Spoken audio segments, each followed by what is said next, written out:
Hi மக்களே! நான் ரீசென்ட்டா ஒரு நியூஸ் ஒண்ணு பார்த்தேன். அத பத்தி உங்க கூட ஷேர் பண்ணிக்க போறேன். ஆக்சுவலா இது உண்மையா பொய்யான்னு எனக்கு சத்தியமா தெரியாது.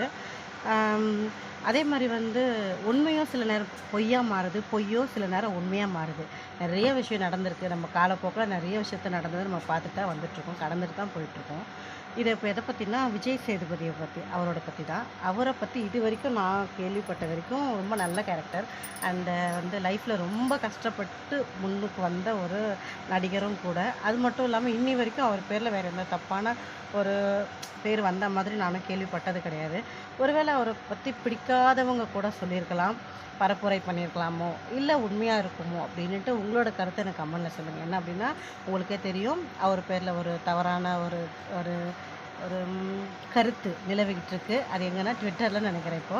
பட் ஆனா அவங்க இப்போ புகார் குடுத்து அந்த அக்கவுண்டே அவர் தூக்கியாச்சு.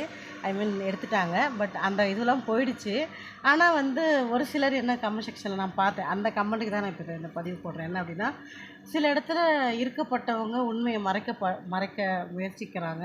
இருக்கப்பட்டவங்களுக்கு தான் உதவி பண்றாங்க. இல்லாதப்பட்டவங்களோட குரல் எங்கேயுமே எழும்புறதில்ல தானே!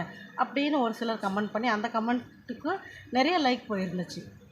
ஸோ உங்க கருத்து என்னவா இருக்கும் சொல்லுங்க. நான் நினைக்கிறது அவர் ரொம்ப நல்ல டைப் தான். பட் இந்த மாரியான விஷயங்கள் சில நேரத்தில பரவுறது காமனா நடக்கிறது தானா? இல்லையா? கமெண்ட்ல சொல்லிட்டு போங்க. உங்க கருத்த நான் எதிர்பார்த்துட்ருக்கேன். பாய்.